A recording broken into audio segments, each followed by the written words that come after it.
Hola, ¿qué tal? Sean bienvenidos a esta sesión de nuestro diplomado en Administración Pública del módulo 3 de Marco Jurídico de la Administración Pública. El día de hoy, mis compañeras Nayeli Andrea López Cruz y Fátima Ureste Ortiz y su servidor Christopher Cuellar presentaremos un análisis estructural de la Ley Federal de Presupuesto y Responsabilidad Hacendaria, conocida por sus siglas como la LFPRH. El objetivo de esto es desentrañar no solo lo que dice la ley, sino cómo funciona como un sistema nervioso central de las finanzas de nuestro país.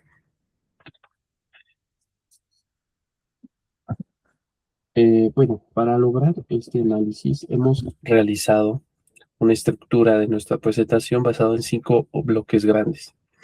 Comenzaremos con el objeto y fundamento constitucional de la ley. Después pasaremos a los principios rectores que guían el gasto. Analizaremos el lenguaje técnico esencial e identificaremos a los sujetos obligados a cumplirla. Y finalmente, explicando cómo convive la autonomía institucional con el control presupuestario. Eh, pues bueno, el origen y anclaje constitucional. Entrando en materia, debemos entender el origen de esta ley como ilustra el diagrama del embudo aquí en la presentación. La Ley Federal de eh, Presupuesto y Responsabilidad Hacendaria no nace en el vacío, se desprende directamente de los pilares de nuestra Constitución Política de los Estados Unidos Mexicanos, específicamente de los artículos 74, 75, 126 y 127 y 134. Eh, Promulgada en el 2006, la LFPRH, para más rápido, actúa como una ley reglamentaria, es decir, toma los grandes principios constitucionales y los aterriza en reglas operativas. Además, es de orden público, lo que significa que su aplicación es obligatoria y no admite pactos. En contrario, el gran beneficio de este anclaje es que blinda el dinero público, garantiza que el manejo de los recursos no dependa de la voluntad política de un gobierno en turno, sino de un marco inquebrantable. Como tal, aquí vemos en específico la fracción cuarta del artículo 74 de la Constitución. Bueno, el ecosistema y su pletoriedad normativa, vaya. Ahora bien, esta ley es el eje rector del ciclo presupuestario, es el sol de este sistema, como aquí en la diapositiva podemos ver como el eje rector.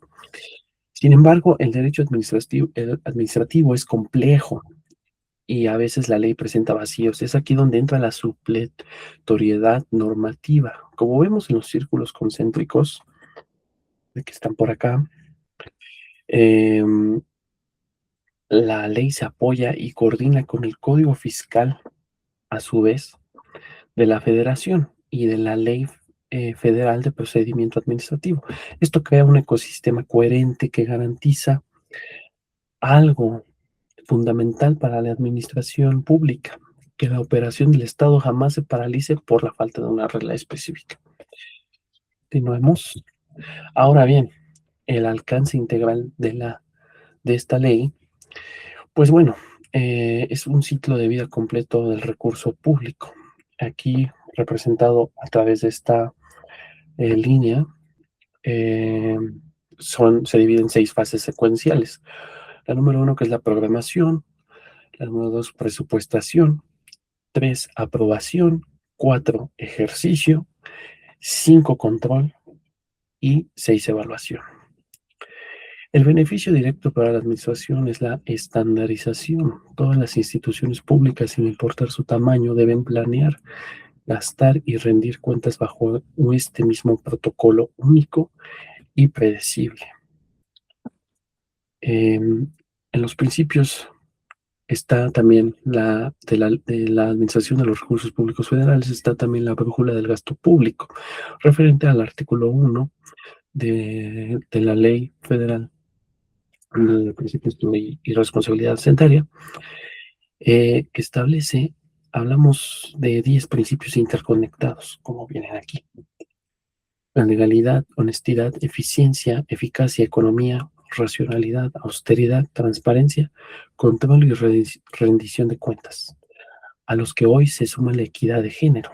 Es vital entender que estos no son conceptos poéticos o sugerencias retóricas. La ley los convierte en parámetros jurídicos exactos con los cuales la Auditoría Superior de la Federación fiscalizará y, en su caso, sancionará a los servidores públicos. Continuando así con el núcleo del desempeño, los tres ejes o las tres Es, que es la eficiencia, la eficacia y la economía. La eficiencia es el uso óptimo del tiempo y los recursos. La eficacia es el logro real y verificable de las metas. Y la economía minimiza el costo para lograr esas metas. La intersección de estos tres círculos da como resultado el gasto de calidad. Esto obliga a los tomadores de decisiones a evaluar el gasto, no solo revisando facturas para ver si es legal, sino midiendo también su verdadero impacto, costo y costo-beneficio social. Con esto en mente, cedo la palabra a mi compañera Fátima para profundizar en los siguientes principios y conceptos, así como la continuación de estos subtemas. Muchas gracias, Christopher. Ahora, continuando con los principios, veremos la disciplina operativa, racionalidad y austeridad. En la Ley de Presupuesto y Responsabilidad Hacendaria impone una estricta disciplina operativa a través de dos conceptos que suelen confundirse, pero que aquí diferenciamos claramente. La racionalidad implica la lógica, elegir la alternativa de gasto más justificada para evitar el dispendio. Por otro lado, la austeridad dictada en el artículo 61 significa priorizar lo sustantivo sobre lo accesorio, es decir, reducir el gasto administrativo sin afectar las metas. El beneficio de esto es liberar recursos que suelen quedarse atrapados en la burocracia para redirigirlos a programas que impacten directamente al ciudadano. Ahora, el escrutinio público y equidad. Estos dos últimos son dos pilares de esta brújula, que es el escrutinio público y la equidad. Por un lado, la transparencia y la rendición de cuentas obligan al Estado a abrir la información y responder por sus decisiones frente a los ciudadanos. Y por otro lado, la equidad de género obliga a evaluar cómo el gasto público afecta de manera diferenciada a hombres y mujeres. Estos dos juntos son pilares que construyen confianza ciudadana y modernizan el diseño de políticas públicas al erradicar sesgos históricos en la asignación del dinero. Bien, ahora el lenguaje operativo del Estado, que es el artículo 2. Este establece el lenguaje operativo del Estado a través de 57 definiciones técnicas obligatorias. Define exactamente qué es la ley de ingresos, qué es un ejecutor de gasto, qué es el gasto programable y qué son las adecuaciones presupuestarias. Además, advierte que lo no definido aquí remite al reglamento. Esto elimina ambigüedades en la operación diaria. Asegura que desde un secretario de Estado hasta un administrador operativo entiendan un término exactamente de la misma manera. Ahora, la arquitectura del gasto federal. Este lenguaje estandarizado nos permite comprender la arquitectura del gasto. Como se muestra en este organigrama, todo parte del estado de neto general. Calculando sin duplicaciones, este se divide en dos grandes brazos: el gasto programable, que es el dinero destinado a proveer bienes y servicios públicos, sujeto a programas e indicadores, como por ejemplo hospitales, escuelas, carreteras, y el gasto no programable, que son obligaciones legales ineludibles que el Estado debe pagar sí o sí.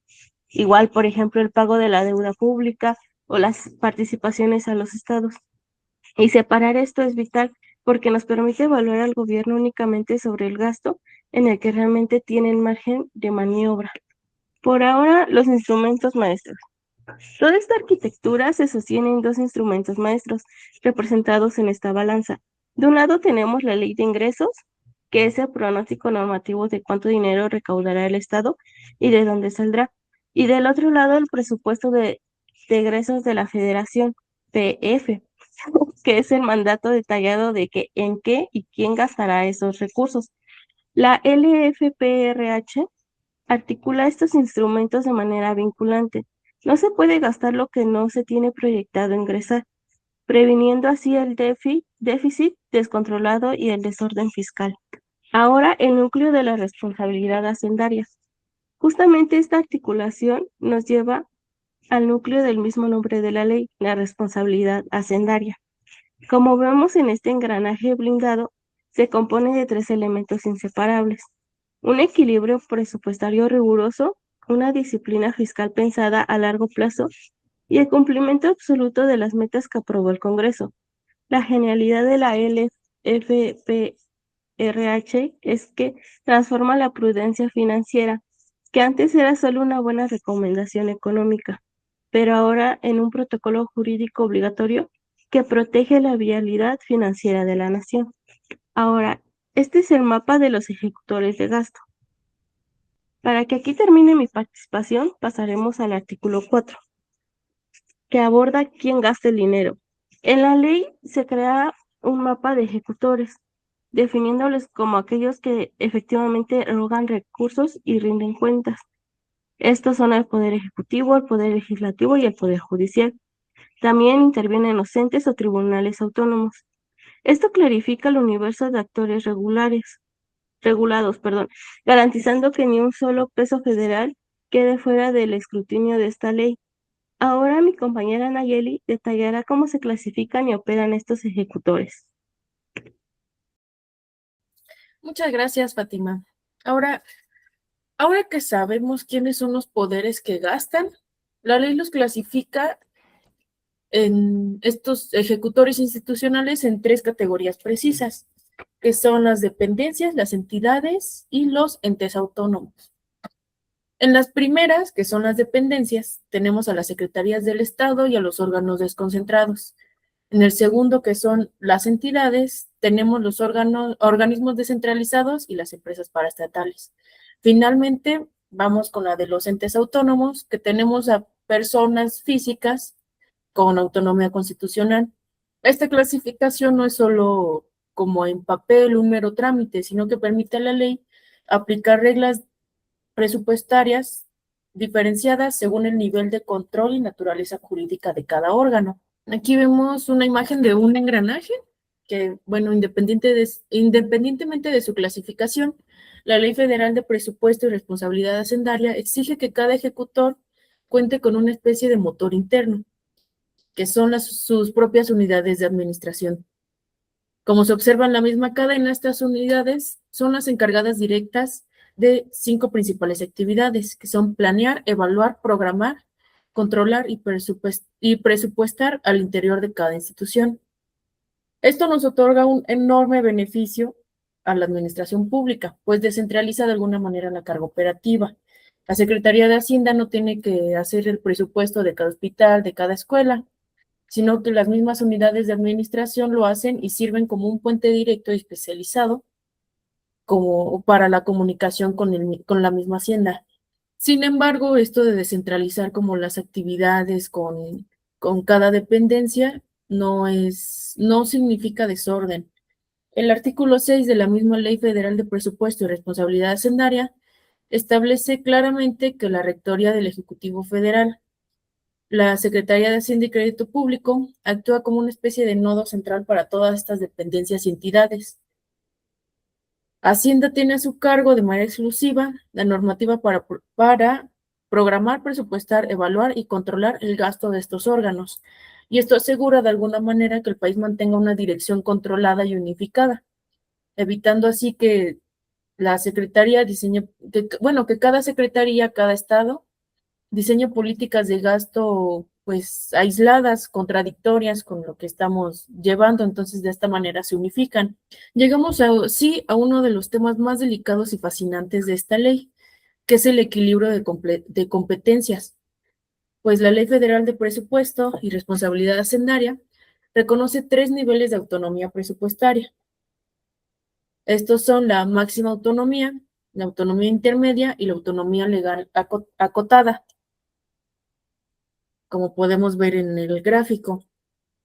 La máxima autonomía, que es para los poderes, más que nada legislativo y judicial, estos entes autónomos y constitucionales, ellos ejercen su propio presupuesto y autorizan sus propias adecuaciones sin pedir permiso a la la SHCP, respetando nada más lo acordado, sus limitaciones. Las entidades de autonomía intermedia son las que realizan adecuaciones por su propio órgano de gobierno. Son las entidades paraestatales. Finalmente tenemos a los que tienen autonomía legal acotada, que son órganos descentralizados que deben canalizar sus facultades a través de la dependencia a la que pertenecen. Esto protege la independencia constitucional, impidiendo que el presupuesto se use como alguna especie de arma de coerción política desde el Ejecutivo. Aquí, bueno, como está escrito, la autonomía no significa aislamiento, pues la ley es clara. Como se ilustra en el diagrama, tanto el Ejecutivo como los órganos autónomos convergen en un punto de límites innegociables. Aunque no existe una subordinación, existe una coordinación mutua obligatoria. Los autónomos tienen 3 obligaciones irrenunciables: enviar su contabilidad a la SHCP, integrarse a los informes trimestrales y de cuenta pública, y también están obligados a coadyuvar en ajustes si hay caída nacional de ingresos. Así se consolida una visión financiera de la nación en un solo sistema sin vulnerar de alguna manera el pacto federal. A manera de conclusión, aquí tenemos una síntesis estructural de la responsabilidad hacendaria, en el que ponemos 5 sistemas para integrarlo. Es un ciclo. Tiene una base, tiene los pilares, el código, los actores y el equilibrio.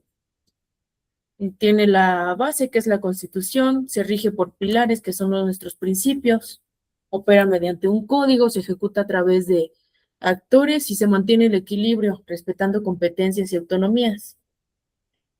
Y pues, más que nada, el gran mérito histórico de la Ley Federal de Presupuesto y Responsabilidad Hacendaria que hemos estado viendo durante toda esta presentación fue transformar la gestión de los recursos públicos, pues dejó de ser una labor puramente contable o de tesorería, para convertirse en un pilar maestro de la gobernabilidad democrática y la disciplina del Estado mexicano. Y bueno, aquí salen nuestras referencias bibliográficas.